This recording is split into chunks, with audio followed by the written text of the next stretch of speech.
different stuff, and I can't I'm talking out here at the same time. I just like that's the furthest I went up north. I met a lot of girls from on the road. That was crazy. Like I ran into one girl. Come to find out, I was listening to both of them. They was cousins.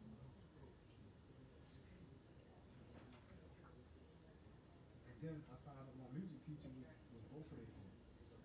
And like, cause my music teacher went to school with my mother. They went to college together.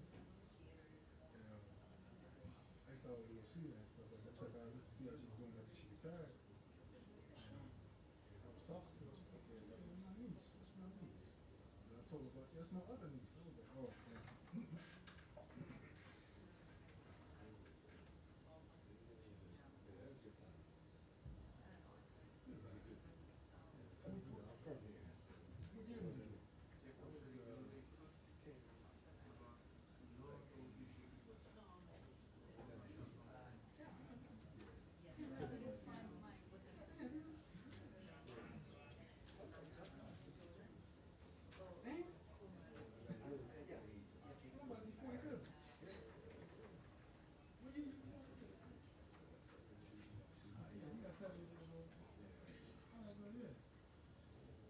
I was still in high school in 93. I graduated in 97. And I joined the military in 97. Hey, you was like during the good times. You got good friends?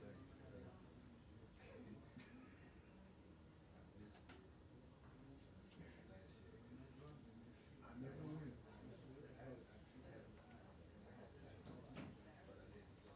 So it wasn't about your classes, but my high school was going to the state championship, the Super Bowl, and we had tickets and everything. And my best friend wrecked his car that day because his girlfriend got mad. And he took me to a temp championship, drove his car into a cow fest. Guess we're not going to the championship, and we wound up losing that. But anyways, I went to Camp. So Kevin Falk, Rangers, they all went to the school. Kevin Falk used to play for the Patriots. He's still there. I still see him. He cool. He's had a Super Bowl ring. Very down home type guy. Yeah, kind of shaky. Because he's still like where his clothes at, it's still in the hood. And all the dudes came up together, and it's like it's called the Backstreet. It's called Winter Circle. They kind of known for having like after hours stuff going on. And they're like, yeah, I ain't gonna go there. I'll cool with that. They be doing that type stuff. And it's like everybody kind of like they all grew up together. So like, I'm not from this side of town, but it's like I'm from the north side. Yeah, it's like so it's like when I go over there, it's like everybody knew me because like I went to school with them.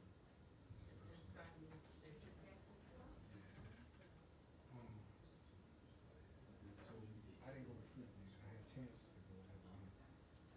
But then when I got to Germany, the dude, his name was Big, he ran on black cars up there. He was very well known in Germany. He threw a black Freaking out there. Well, Freaking out there. Yeah, in Hanover, Germany. And he threw it in an arena. And stuff, right? It was kind of weird, but it was still cool. It was like everybody showed up from all the bases and everything. Yeah, these girls out there and everything. And it's like, I seen some girls, man, and I was like, dang, they fine. And the next minute, they was coked up. I was like, dang. No, I mean coked up, like, cute shit. You just like, over here, like, tearing the cheeseburger up, don't care, just falling on her or anything. She got the munchies real bad.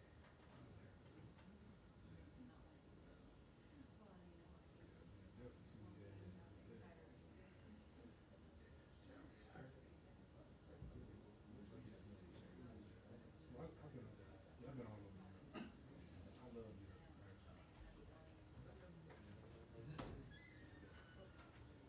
Nope. Sorry. It kind of sounds like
week I moved there, this girl I work with, a white girl, she's like, oh my God, this is next week. I was like, what? So, the first week she moved there, man, they stole her side mirror and siphoned her temple. I was like, she just steals a mirror. Why they took the mirror?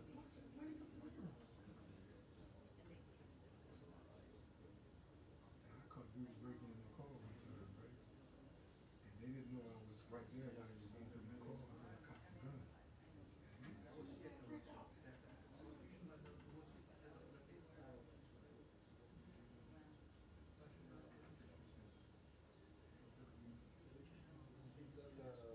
How far was that from? Long? Oh, right around the corner from me. So where I live at, you go drive up a little bit, and you go Cherry Lane. Cherry Lane, it will take you straight to the mall. But now the mall's not there anymore. It's a town center now. But I heard that ain't no good either. Like, all that stuff is going down now. They said Laurel got bad. It's also the part of Laurel Peaceful County. Yeah. See what it does there? Don't worry about it. Come back on. So if you ever run into this right here, you come up here and that's all off the person. So you probably need to look at the slideshow. Yeah. What do you send it to? I sent it to my higher ups, most people send it to them. So I just I'm gonna ask them about it because explain. I pretty much just explained everything how it should go. But I don't know if they thought it was stupid or didn't explain it good. I don't know. I thought they would have passed it up.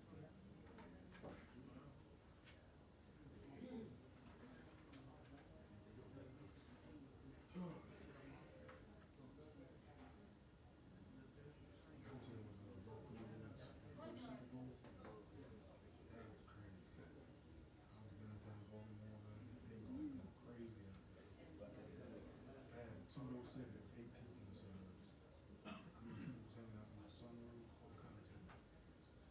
I got 8 people in a two-door car.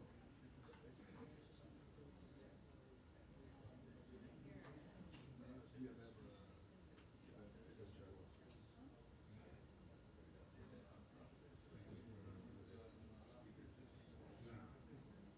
You know what? I've always wanted rims, and I've always wanted a sound system. The most I've ever done to my car is like change out the factory speakers and put like the Alpines in, the 6x9s and all that. I never had like 10-inch woofer or whatever, 12, 11, whatever. I never had that in my truck. And then it was like with rims, I could never bring myself to buy them because I felt like I would have buyer's remorse. So I was just like, people used to clown me, man, because I had a two-door city, right? 2000s. I used to clean that thing in the cold, everything. I get a hot bucket of water. You treat that thing like it's a blue butter. Yeah, I did. It was like, they couldn't tell me. I was like, when I had kids, all that was the window. Because like, I was not very like particular about like, people keep their fingerprints on my car, especially after I wash it. It was like, you know, when I had kids, it was like, oh, that was the window. I just be looking at them like, just gonna touch the car, huh?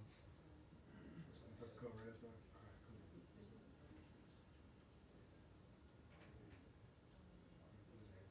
No, I never had pickup trucks. I never had. I wanted some stuff. I just never got it. I'm kind of in debating like next year if I should get a truck or something like that. But I was like, they want too much for these trucks down there. No, like, I got like some of my neighbors, they be like spending their money and shit. Like they got like these diesel trucks, and one of them got like a spider kit on one of his trucks. You know the spider kit? It's basically lifted up, right? You got the rims on there, but it's got a certain type of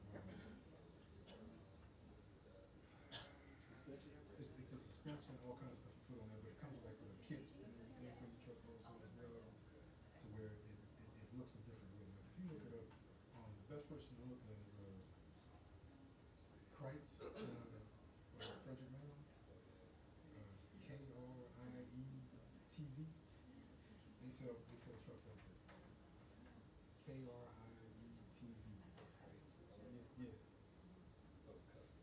Yeah, they sell a lot of their trucks. They sell everything like that. Like you'll see the spider on the side right here, and it'll tell you whether it's a spider kit or not. But they be buying trucks like that. Them trucks like going like 80 million. And I'm like, I'm not paying no 80 grand for no truck, man. Yeah, they got some good looking stuff on it. It's just pricey.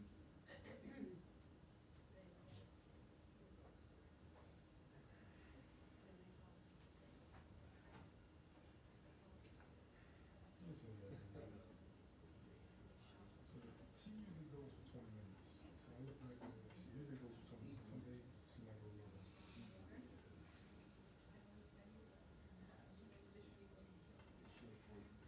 You'll see me riding the fade with journalists and stuff when they're talking. She always has priority. I never let them speak over her stuff. So you'll see that. But I leave these on all the time.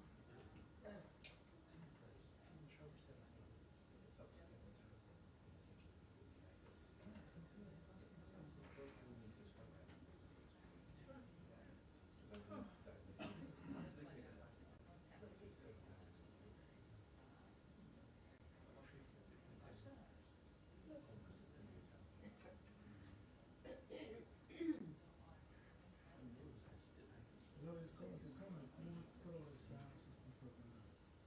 A lot of them shops don't even exist anymore. Mm-hmm. Oh,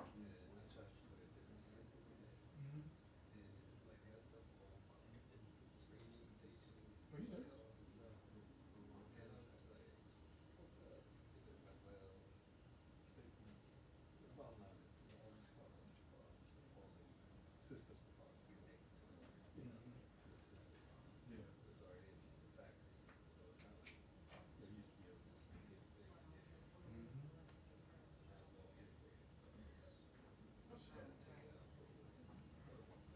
I had the detachable face CD player. No, but mine was cool. Like I love the way it looked because it was like when you click it in, like it was like flat like this. You just click it in, and it would snap in. So it can either tilt like that, or it can go like that. And when it's playing, it's just straight black, like a glossy. So you have the choice. You can have like the digital stuff on it and stuff, right? They stole that from me once when I was deployed. So I called my best friend. He bought me another. I had that installed. And then when I got rid of the car, I had him take it out, put the factory back in. I gave it to my best friend. He never even used it. Now, this is how janky it was a nice CD player, right? It had a remote to it. Yeah. Like, hold on, I'm sitting up here like this in my car. Instead of just, yeah, you know? And I had the expensive 6x9s in there and all that. It helped a little bit. I mean, I never had no rims. And then I traded that up for a Honda Accord. I wrecked that. And then I bought a Lexus. I wrecked that. And like, yeah, I broke my knee now. Yeah, that was a long story. But I think after that, I bought an Infiniti, then I bought a Maxima. I got a Audi A7 right now. I got about 122,000 miles on it. I bought it used, 30,000 miles on it. I bought it in 2018, so 2016. So I paid that off. My wife keeps telling me like I don't need a new car because she said that one still looks good. Because I kept up on all my maintenance and everything. I just had the windows retinted on it. I'm like, it does need a paint job in the front, but I'm not looking to pay all that money for a car under 22,000 miles. It is still, yeah. Her car is paid off. She has a Q7. She has like 110,000. No, yeah, she has 123 on her. But that's our car we drive out of town and stuff. And my daughter got a Civic and shit. My son got a Dodge. And I'm like, all right, cool.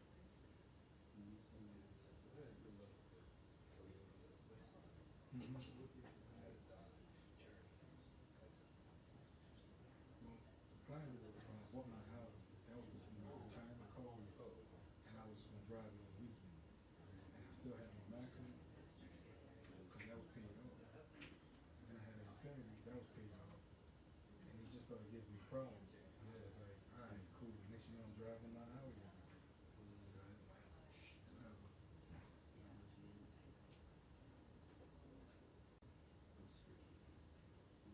I was gonna buy a new house, but it's like, you take a chance with these newer cars now. because there's so many recalls on them because they have so much electric stuff in them. Touch panel this, touch panel that. And it's like they just keep getting recalls on them. So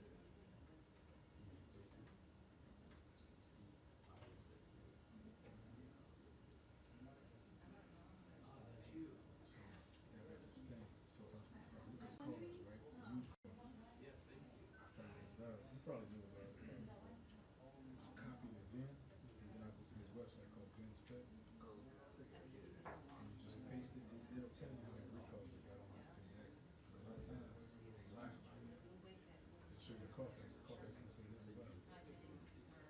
They can smudge Carfax. I found that out.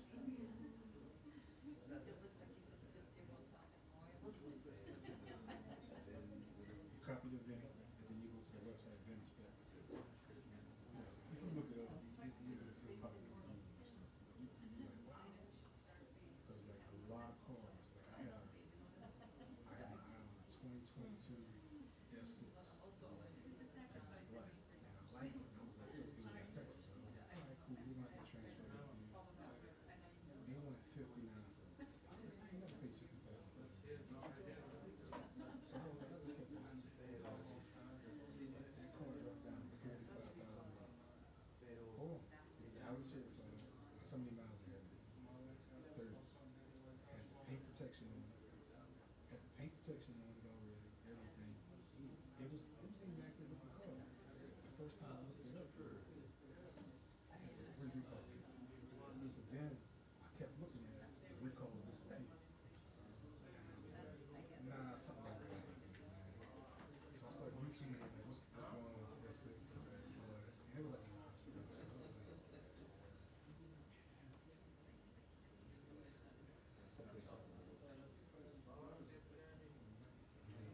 I was like, I looked at Mercedes. It's just Mercedes. It's just one of those things I don't think I need to step into.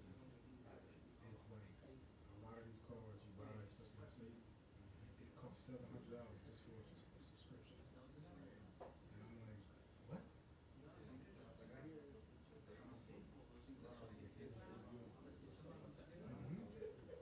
Yeah.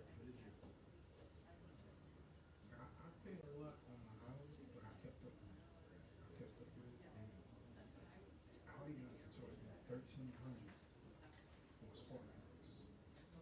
Well, no, I have a guy. I have this place in Fredericksburg right here. It's called International Car Specialist. I take it there. They're all Audi certified, Mercedes, Land Rover, every foreign car. They're certified. The only thing they can't do is recalls. So I took it there, and it was like, so how much was Spark Plus? It was like $300. I'm like, bet. They were booked up one time, and I needed an oil change for my wife's car. So I had to wind up coming to Alexandria up here, Alex. So they was like, I'm gonna put a fuel injection in the car. I was like, wait. The oil change plus the fuel injection. How much is it? That'd be $900. I was like, I don't want the fuel injection. So the oil change, that's what the oil change is. $6. I needed the oil change $10. I was like, I'm never coming back home again.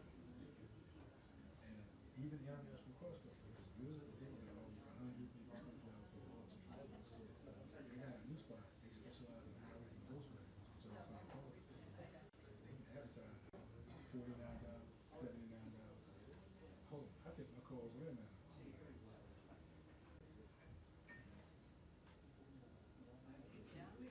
Paying that much, but they doing the same thing. What are you gonna do?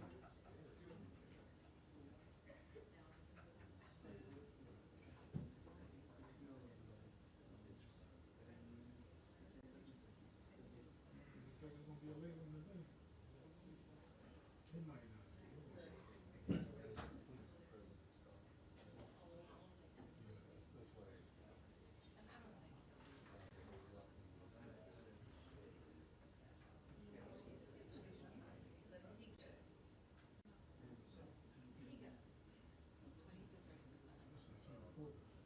They usually gauge it out when they're about to come in, say the match right here.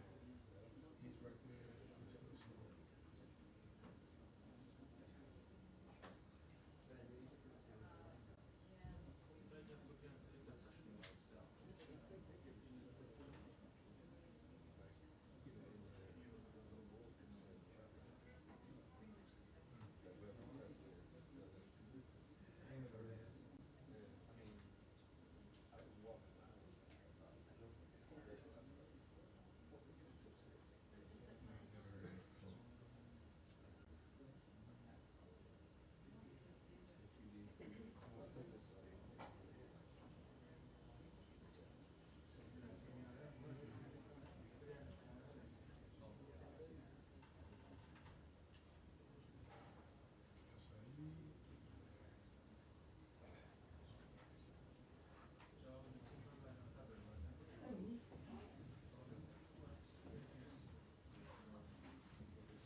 going out. I just watched it. It just did it twice. Hopefully it's fixed.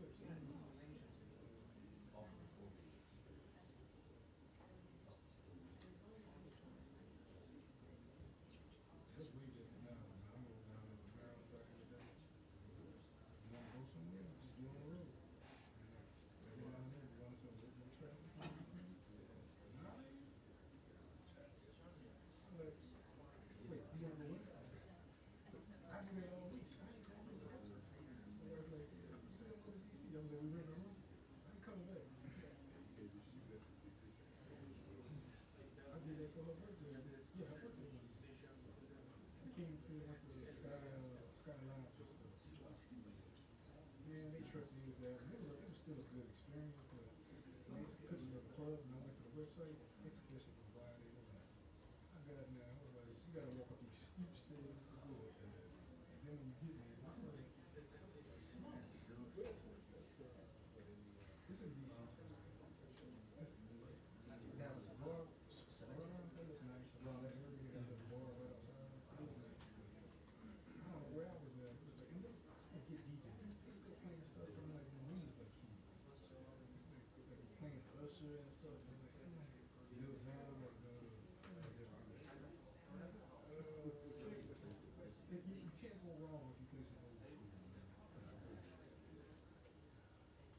I mean, old school like Maze and stuff like some DC, some go-go and stuff. You can't go wrong. Some of the stuff they was playing, I was like, is it playing in the club?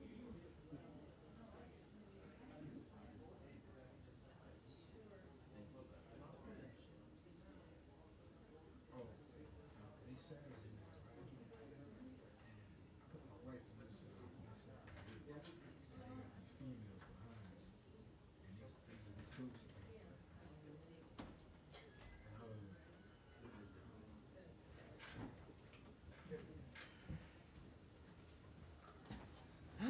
Hi, everybody. I love those cabinet meetings. I do. I love them. The transparency is always fabulous. Thank you for being here. I appreciate it. I see some new faces. Some of your colleagues are traveling today with the secretary. I think they're, because you don't look like Matt Lee at all, but that I've seen you before. It's all right. That's all right. Thank you all for being here.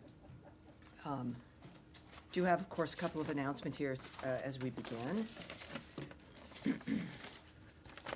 In my own voice, not AI. Not that you have some questions about that. All righty. So, of course, as we know, as we have all been following the situation in Texas, of course, the horrible catastrophe there for everyone. To begin, our hearts break following the tragedy in Texas earlier this week. President Trump did sign a major disaster declaration for Kerr County. During this time, we are moved by the many countries around the world who have expressed their condolences. We are thankful to our regional partners, including our friends and neighbors in Mexico, who generously have sent brave firefighters and members of their civil protection water rescue teams to support the search and rescue efforts in Kerrville, Texas. We tend to take each day for granted as we focus on the minutia of each day.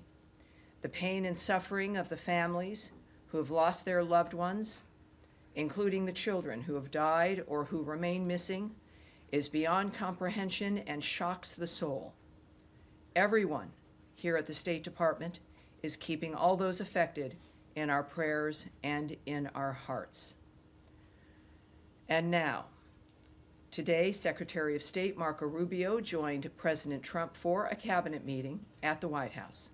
During the meeting, Secretary Rubio described the historic accomplishments of this administration under President Trump's leadership. We have seen unprecedented progress in advancing our national interests and in the pursuit of peace. To quote Secretary Rubio, "We prevented and ended a war between India and Pakistan. NATO is now at 5% for the first time ever, the highest numbers ever. A peace deal between the DRC and Rwanda. a 12-day war that ended with an American operation that we're the only country in the world that could have done. Hopefully, pretty soon, a peace deal between Azerbaijan and Armenia. The entire Middle East and the infrastructure of it has the potential now to change because of Syria and Lebanon, and it hasn't even been 6 months. In addition, this evening, Secretary Rubio will travel to Kuala Lumpur to participate in the ASEAN United States Post-Ministerial Conference, the East Asia Summit Foreign Ministers Meeting, and the ASEAN Regional Forum Foreign Ministers Meeting. He is also scheduled to meet with senior Malaysian government officials. In his first trip to Asia as Secretary of State, Secretary Rubio is focused on reaffirming the United States' commitment to advancing a free, open, and secure Indo-Pacific region. During this trip, the Secretary will highlight the strength of our comprehensive strategic partnership with ASEAN in delivering results for the American people and the people of Southeast Asia, as well as our commitment to building on our comprehensive partnership with Malaysia. And with all of that, I will take your questions here. Andrea Mitchell. Yes, ma'am. Thank you so much. Well, in your own voice, can you explain how it could happen that some imposter tried to get access via a fake, signal ID of the Secretary of State reaching out to officials, foreign officials, as well as domestic officials? And how could it happen? And can you explain, did they get in and did they get any access? Well, there's a few things I can say to you here. The State Department, of course, is aware of this incident and is currently monitoring and addressing the matter. The department takes seriously its responsibility to safeguard its information and continuously takes steps to improve the department's cybersecurity posture to prevent future incidents. For security reasons, we do not have any further details to provide at this time. The State Department, of course, when we think about the reports that have occurred, and the details that we would like to provide become problematic, obviously, when it comes to investigations and the nature of the actions that we're taking. So that's what I have for you right now. Well, can you say anything, can you tell the American people that there was no damage, no violation of security? Yeah, I will not, whether that's the case or not, go into any of the details. This, of course, is the State Department. It's the United States government. We live in a technological age that we are well enmeshed in, and I'll leave it at that. But when there is something to report, everyone here will hear it first. Can you say whether it was discovered by state or by another government agency or by an outside provider? I cannot go into any details regarding discovery or the actions that have been or are being taken or will be taken. But it will be something that you will hear. All right. Yes, Humaira, Reuters. Hi, Tammy. Thank you. What can you tell us about Gaza ceasefire talks? Prime Minister Netanyahu is here. He's going to meet with President Trump again tonight. Is it close? What are the remaining sticking points? So many questions. I mean, that's 7 questions so far. No, it's only 2, actually. Yes, all right. You can handle it. I think I can. I think I can. It's an important question, obviously. This is something that the President and this administration has been focused on, as has the Secretary from day one. I can tell you that I think as it has been clear, the President has been optimistic from the start, and his optimism holds. He is very hopeful for progress. There was some commentary made, of course, at the cabinet meeting, which I do want to share with you. The Witkoff had also made some remarks. Is this in the book or in the paper here when it comes to the commentary? I think we're going to get that. You might see one of my specials coming up here in a moment. Because I want to get you specifically what, of course, the special envoy has said as well. So let's get that. That was what was fun, with a lot of people here at the State Department taking furious notes as the commentaries went around the table for the cabinet meeting. We have from both the special envoy and the president. Got on so many issues. But yes, let's get this. On the Netanyahu meeting, there will be another meeting this evening with Prime Minister Netanyahu. The president has noted, of course, Gaza is a tragedy, and everyone wants to get it solved. Ambassador Steve Witkoff says we're in proximity talks now. We had 4 issues, and now we're down to 1 after 2 days of proximity talks. So we're hopeful by the end of this week that we'll have an agreement that brings us to a 60-day ceasefire. 10 live hostages will be released. 9 deceased will be released. We're meeting with all the hostage families to let them know, and we think this will lead to a lasting peace in Gaza. So I think that's what we have. Right. With this, do you know much about the sticking points? Because Palestinian sources had said on Monday that there's been progress has been held up by Israel's limits on allowing humanitarian aid into Gaza. And in the text, it says the aid will be delivered by United Nations, Red Crescent, and other agreed channels. Does the U.S. want and Israel want for GHF to be one of these channels? Well, we're focused on still getting a ceasefire. We're still at the talks of that. It has not been signed. It's not been established. We believe it will be. We had a ceasefire once before. That was broken early on in this dynamic. On October 7th, there was a ceasefire. That was also broken by the same monsters who continue to make statements, which I would suggest anything you hear or receive from Hamas, that terrorist group that is responsible for this suffering and the carnage for generations, you should look at with a side eye, with suspicion.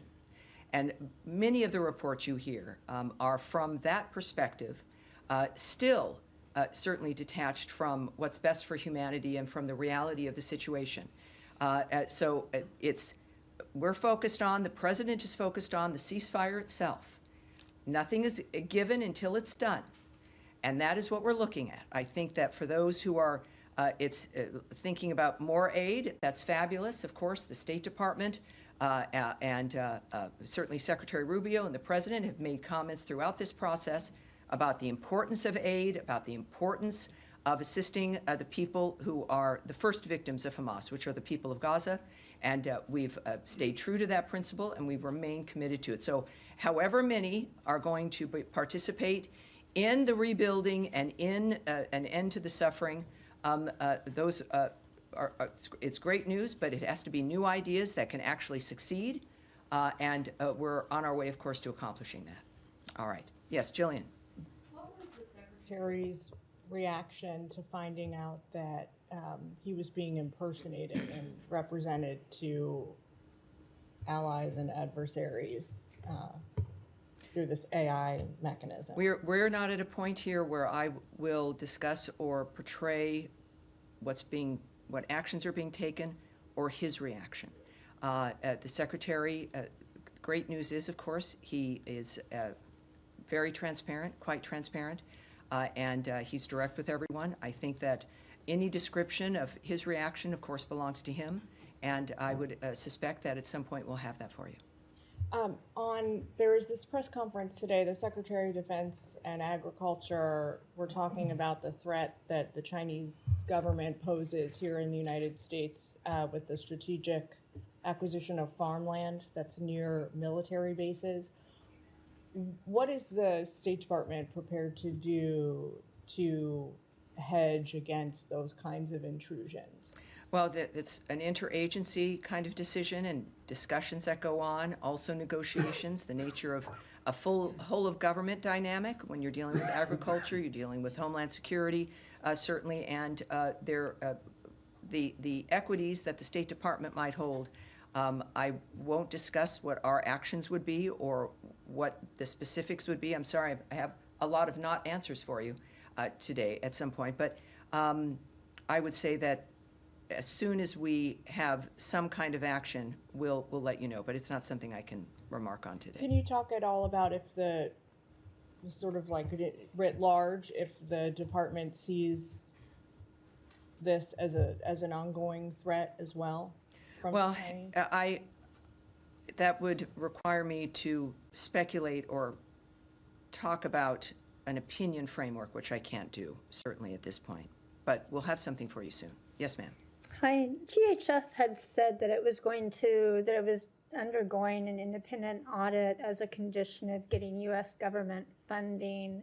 Has it, in that it would turn over that audit to state in July? Has it turned over that audit, and will the State Department make that public? Well, I can tell you that for any aid, of course, there are some requirements.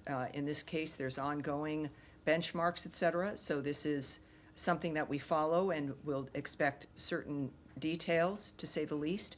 At this point, what I can tell you is that we're looking at their track record now, which is now at 66 million meals to date at 3 distribution centers, which they hope, of course, to expand. And whatever our requirements are regarding aid, this aid and any other aid, I won't discuss here at this podium, but it certainly is a standard that is worthwhile and matters based on, as you know, we've done a huge revamp of our foreign aid framework, and it's based on making sure that what happens meets our standards, our vision for what's best for America, and our values. And at this point, it's clear that we believe GHF has the potential for that, and we're moving forward. So as soon as there's more details, we'll get that to you. On that topic, does the State Department disagree with the counts of international bodies and aid groups that hundreds of Palestinians have been killed, have been shot trying to receive the aid? And if not, what is the State Department assessment, or what is Israel saying about how many, if any, Palestinians have been killed? Well, we know Israel has some investigations ongoing regarding what has transpired in a war zone they did not want, a war zone they did not expect, a war zone created exclusively by Hamas, which now is thinking about a ceasefire and looking at it, which is nice. But this could end in a moment, as we all know, by releasing all of the hostages and by putting down their arms. They've chosen not to do that. In the meantime, in a war zone, and this is what the drama has been and why humanitarian aid has been so difficult, it's dangerous. It's a dangerous thing. People have weapons. Terrorists have weapons.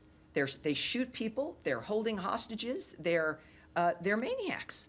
And we have endeavored to push through that to get aid to the people of Gaza without it being stolen by Hamas, which has used it, which has weaponized it, essentially, to enrich it themselves, to purchase more weapons, to build more weapons, and to terrorize local residents. They're not stealing it because they care about the lifestyle or the quality of life of the people in Gaza. If they did that, they wouldn't be a terrorist group, and they wouldn't have attacked and murdered 1,200 Israelis on October 7th.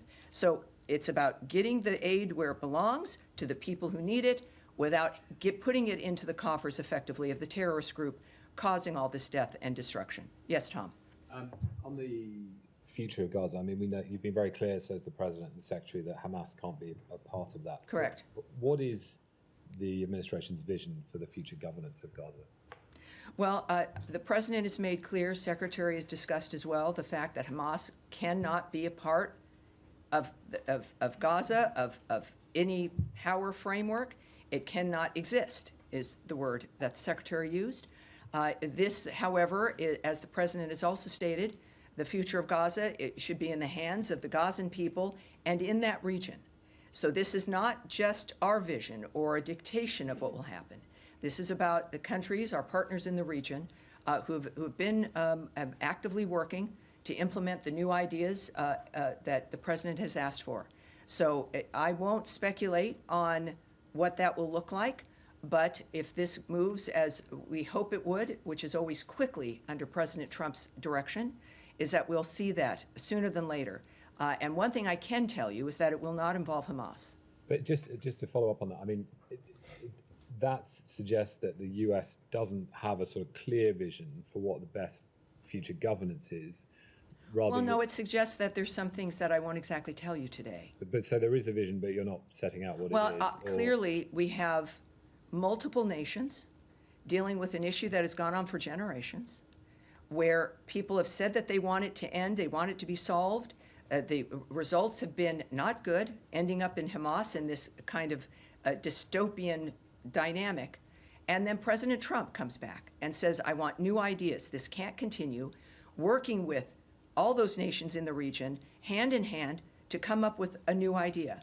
What that new idea will be, I can't describe, but they're not playing tiddlywinks. But just to They're actually clarify, making, having a vision for the future of how this constructively could work. But just to clarify, does Yes. that include the possible, as the administration terms it, relocation of Palestinians from Gaza? I won't discuss the details. Because when the president was asked about this in the White House last night, his first reaction was to defer to the Israeli Prime Minister about that very question. I mean, he didn't Well, answer it. yeah, I think that when I refer people to other agencies or to other people, it's either because it's more appropriate or because it's something that is not correct for me to speak about, or I don't have the details.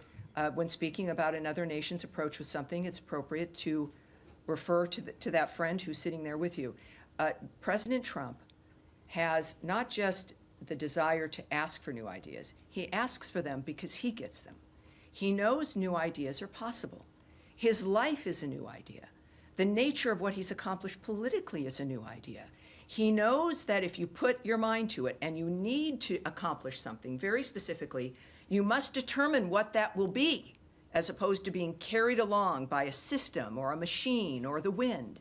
So when he lives his life that way and he knows that it works, it's not always easy, but that sometimes it's the only way, if not most of the time, if you want real success and real progress, is to have the new ideas. And that's what we're waiting for, and it will not look like what's happened before. Although that yes, isn't the a other new Tom. idea. Yes, sir.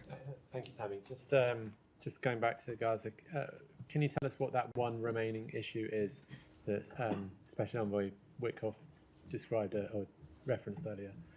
No, but I'm sure we'll find out. And another sort of simple question. Of course. By the end of the week, does that mean by Friday, by Saturday, or by Sunday? I think generally it could be the collection of the days at the end of the week. I'm not going to specify because we know how things can happen. The president is leaving on a trip today that originally he was going to be leaving on a couple days earlier. The world happens. These are men and women who are at the forefront of deliberate change, and they're determined to be managing it. So these are the people who understand, and that's a very specific thing to say, even though it was kind of end of the week. I would say, to clarify a little bit more, I would say probably the end of the week. Yes. Thank you, Tammy. Two separate topics. Before that, just to clarify, you meant the president leaving today for trip, or the secretary? No, it's the secretary. Okay. Obviously, the secretary. Did I say the Just president? want to make Well, I'm Records reflect. Secretary of State Marco Rubio. Yes, both men are on my mind. On Ukraine, I would appreciate if you help us understand whether the president's latest assessment of Putin will lead to any real policy change when it comes to arms shipment issue. Are we back to pre-July level, or is this administration now committed to deliver on all the previously made commitments? Well, I mentioned in our last briefing when there was some concern and hubbub about arms shipments stopping from the United States to Ukraine. And my warning then was, wait a minute, that this is one situation, that you should not extrapolate it as a new policy or position, that we have been and remain Ukraine's biggest supporters. We care about those people. We care about making sure that they have what they need. The president has been very vocal about the wholesale slaughter that has been going on and how it has to stop, how there has to be a ceasefire, and how it has to be between the two parties. Within that, I noted that, of course, wait, and here we do now have, besides a phone alarm, we have, of course, the resumption of weapons shipments to Ukraine. The president has been vocal about this. Without the details of exactly what, President feels obviously very passionate and determined regarding the ability of Ukraine to defend itself. That's the commitment. And Caroline Levitt, my colleague, noted just yesterday the shipment's pause was part of a standard review of all weapons and all aid the U.S. is providing all countries and all regions around the world, not just Ukraine. And a few days before that, President Zelensky noted about his phone call with President Trump. We had a very good call, I think a very strategic call. We've been helping them and will continue to help them. This is the President speaking about Zelensky. It's a pretty tough situation. So again, we've been helping them. We'll continue to help them. It's a pretty tough situation. And so that's our position. It's what it has always been. And I'm glad that there's some clarity here after Thank last you. I do have follow-ups, but I'll leave it for another day. Well, yeah. Second topic.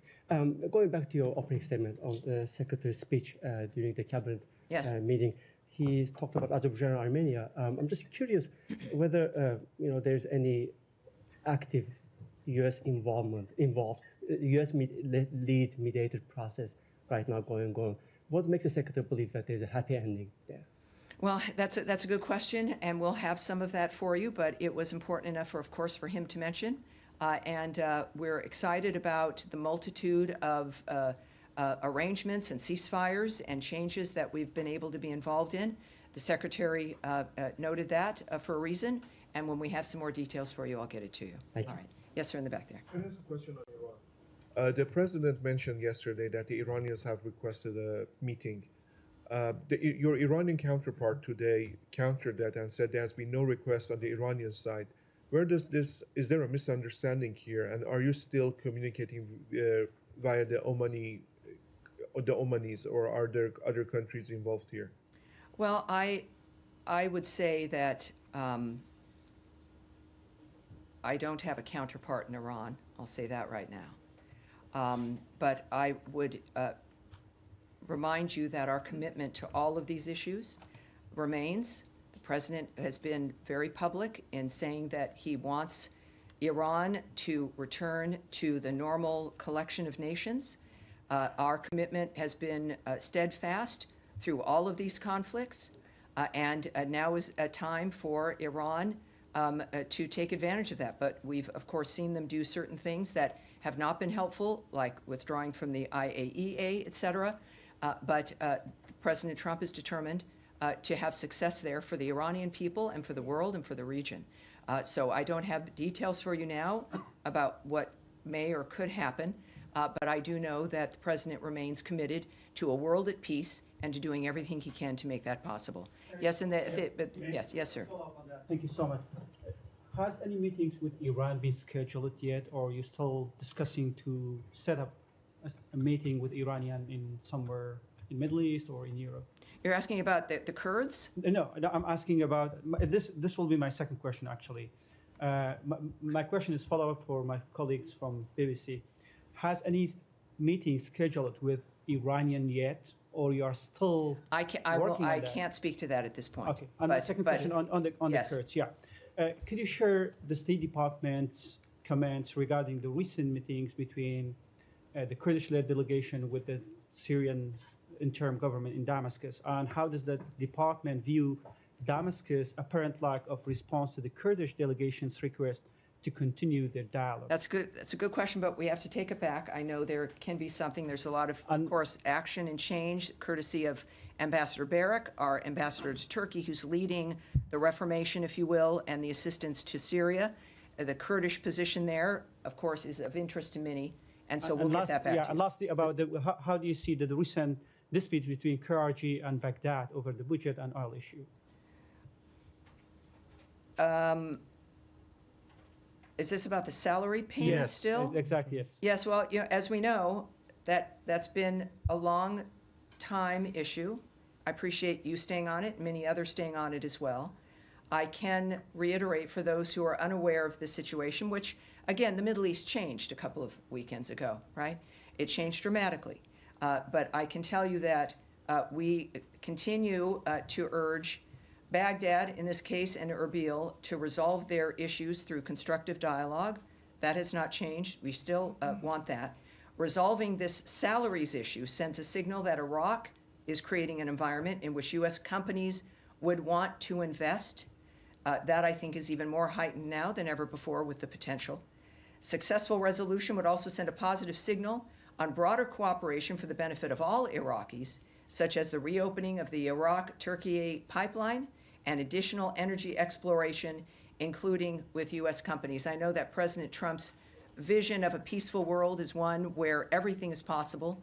Iraq fits into that, obviously, as do the Kurdish people. Nothing is impossible, and we've got the leadership that I think can take us there. Next to, Me? yes, sir. Thank you. As we know, after October 7, 2003, always Prime Minister Netanyahu talking about the new Middle East. And President Trump is very concerned about the stability and peace. Can you update us now, Prime Minister Netanyahu here in town, do you continue to support Israel for peace and stability in the Middle East and fight terrorism and proxies in the region? I think it's pretty obvious with the relationship between President Trump and the Prime Minister of Israel, Netanyahu, as well as the Secretary of State and his comments and his relationship as well. Our involvement in the issue of defense and supporting Israel's defense of itself. It's clear that now opportunities have opened up as terrorist death squads of the region, having been supported by Iran, remain on their heels. And it's a very exciting time. It's a time where people who perhaps felt that this was the only normal or the new normal are realizing, as people around the world are, that things can change for the better. This kind of suffering is not perpetual. It can end. And that is what I know President Trump is focused on, and why we have the friends that we have and the actions that we take, because a safer world for the United States, considering all that is asked of us, which we respond to with, I think, incredible generosity. It is our nature as a nation made up of people who wanted freedom and liberty, is that a peaceful world is the best thing for the United States and every other country. And that is our goal, and we search for that and work for that with our partners throughout the world. Ron? All right, yes, in the yellow. Yes, thank you, Ambassador Barak was in Lebanon, and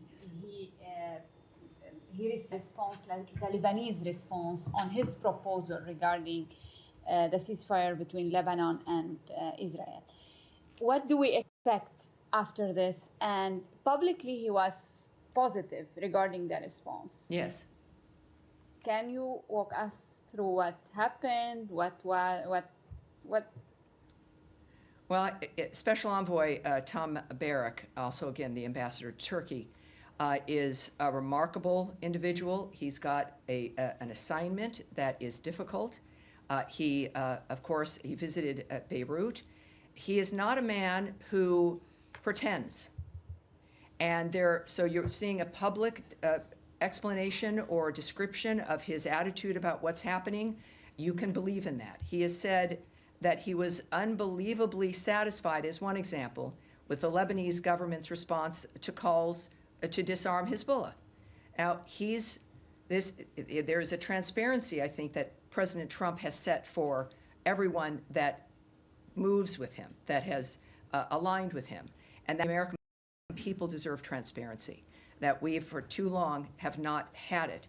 And so, yes, while I won't characterize private diplomatic conversations that any of our leaders have, the fact of the matter is you can listen to their own words, you'll see and hear the honesty, and you'll be able to make your conclusions from that. Yes. Yes, sir, with the beard. Thank you. We heard Israel's Prime Minister Benjamin Netanyahu saying that U.S. and Israel are getting closer to finding countries who will take in Palestinians. Can you tell us who are these countries? Are they in the Middle East or outside of the Middle East? Well, we know that this has been through conversations and discussions, a part of the ideas that have been discussed or, I suppose, contemplated. There's a realization that, as the President has noted, as the situation became quite obvious, that was not an environment, the Gaza Strip, where one can live. peacefully or safely. And in order to rebuild and to remake, people have to be safe. Where we go with those conversations, I won't discuss the end result, but we are at a point. What is this, Tuesday? We're dealing with, after everything we've experienced, think about it, in just 5 to 6 months. What has changed already? The Secretary noted that a bit in his remarks at the cabinet meeting. It's been an astounding shift, and to the future itself, not in a moment of a singular ceasefire, but changes in attitudes and what we expect. So I would say that there's a belief in general that things can change, that the people themselves are what's being considered first and foremost, and it's the regional partners, the nations in that region, who also have an overwhelming interest in the destruction and the carnage ending. And so we'll have to wait and see who is going to participate in how we make this a better future for the people of the Gaza Strip. All right, and yes, sir, go ahead. Yes, I wanted to... Tell me your name, by the way. You're in for someone? Yeah, I'm James the Porter from CBS News. Great, hi there. Hi, James. Thank you CBS. for having me. I wanted to take us back to Russia-Ukraine for a minute and something the president said. And I'll give you the quote. Quote, "We get a lot of BS thrown at us by Putin. If you want to know the truth, he's very nice to us all the time, but it turns out to be meaningless." How is the president going to negotiate a peace deal when everything that Putin says is meaningless? And to be fair, this is something that people have told the president for a while now, that what Putin largely says is meaningless. Even President Zelensky has said that, and the president has largely dismissed those concerns until recently. I would urge you to be cautious about presuming the nature of the choice that the president makes, what informs his actions. Don't project onto him that he's dismissed concerns or accepted them. I've not been involved in high-stakes peace negotiations between nations, one of which is a nuclear-powered nation with nuclear weapons. Many of these issues are dealing with nations that could obliterate people in a flash. So I'm not going to presume, and none of us should, the nature of the choices that President Trump specifically makes in his determination to save people's lives and to end the absurdity of what has happened in some of these situations. He tries. He doesn't give up. He talks with people. He knows he can persuade people. He knows Vladimir Putin. There's an effort, and he was committed and remains committed to diplomacy first. But he must know that when there's a limit to that, and he believes, as I think we all should, that people, as they're portrayed in the media, can be one thing, but also that over time people do change for the worse or for the better. And President Trump is going to make a decision based on the private conversations he's had, the people that he knows, the other people involved in the negotiations, the advice he receives, the guidance from his cabinet, but also his own judgment, which has been remarkable, and his transparency. So you hear his assessment. Right. When it comes to when you make a deal with someone or something is arranged, and the Secretary has noted this also, is that you don't make a deal with someone because of trust. You make a deal with someone based on what they do and what they don't do, ultimately in the fashion of that deal. So otherwise, with people who cause death and destruction around the world, there would never be any arrangements because there are many people you can't trust. But it's about setting a stage where people must comply with a certain dynamic or there's a price to pay. You don't need to be able to trust someone to do that.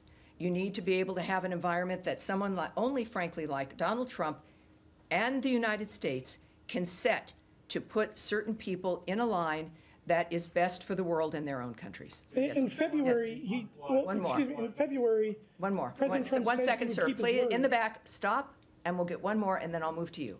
Yes. Go. One more, sir. Sir, James, one more for you. Well, in February, the president did say, "I think he'll keep his word. I've known him for a long time. I think he will. I don't believe he's going to violate his word." He said, so isn't that based on trust? Well, it is he says that, he tells you what he's thinking, and then the whole point of negotiations and dealing with this kind of thing is based on time and actions that pass. And it's not a static decision. You don't decide that, and then that's the belief or the choice that lasts if something else occurs, or you're seeing some other behavior. We don't do that in any relationship, right? We have expectations, and then you watch and you engage, and that's the point of the engagements and the negotiations. What the president has seen, I won't comment on. I'm not going to project what the nature of how he's making his decisions. What I do know is that he gets what he wants. He's an open-minded man, but he's not naive. He is principled and clear in what he wants to achieve.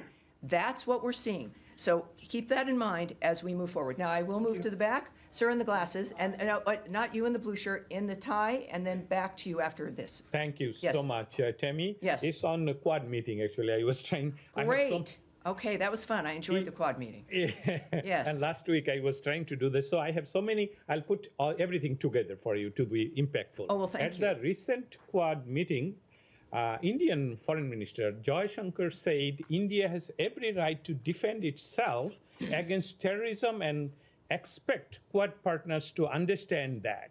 Given the situation that India shares the longest border with Bangladesh, given the situation last week, ammunition linked to the last year violent anti-government movement in Bangladesh was found in the baggage of UNIS interim government advisor Asif Mahmood at Dhaka International Airport, and under the UNIS-led interim government, last week, Sri Sri Durga Mandir, Hindu Mandir, was demolished by government bulldozer.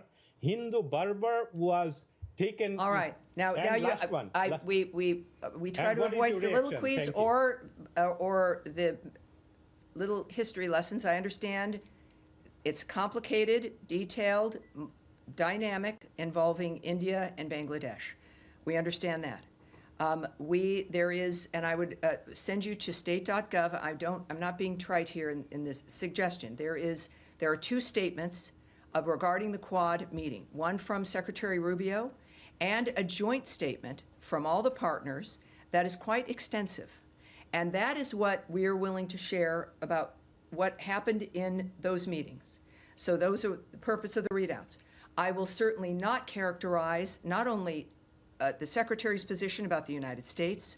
I'm not certainly going to characterize India's or any other nation's position or statements in what is a diplomatic meeting.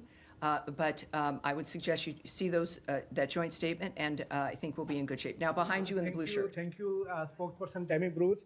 After President Donald Trump elected as the 47th president, in less than 6 months, we saw two major wars between India and Pakistan and Iran and Israel, and President Trump mediated both.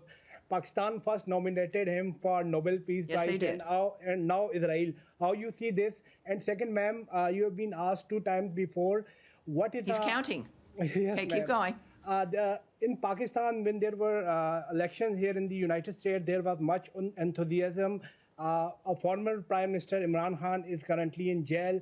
What is your official take on it? Do you see it as an internal matter of Pakistan? What's the take of this administration on Imran Khan's imprisonment in Pakistan? Well, for the administration's opinion regarding Mr. Khan's situation, I would ask you to check with the White House and my colleague Caroline Leavitt on the issue of the fact that President Trump has been nominated now twice, certainly by the latest by Prime Minister Netanyahu regarding our work for peace regarding Iran and Israel. We'll see. I think the president has made it clear that he doesn't expect ever to win something of that sort, and yet the issue for him, the prize, is his success. The prize is the end result, and humanity will be the deciders and the judgment of the nature of what he has contributed with his life. I think that, frankly, in my opinion, transcends the Nobel Peace Prize, but he deserves every prize. He deserves this one for the Abraham Accords. He deserved it. There are many things he deserves, and I don't know in this world whether he would get them, but what he has received is the biggest prize of all, which is the presidency of the United States, brought to him by the freest people in the world in an election, returning him to this office after a remarkably shocking and obscene attacks on himself and his family for years. He did not give up. The American people did not give up on him. He is now not giving up on the world, and the people of the world are going to decide and make a determination of the greatness of Donald Trump. And it's going to be unavoidable. And I appreciate your question. Yes, sir. In the glasses. Yes. Thank you so much.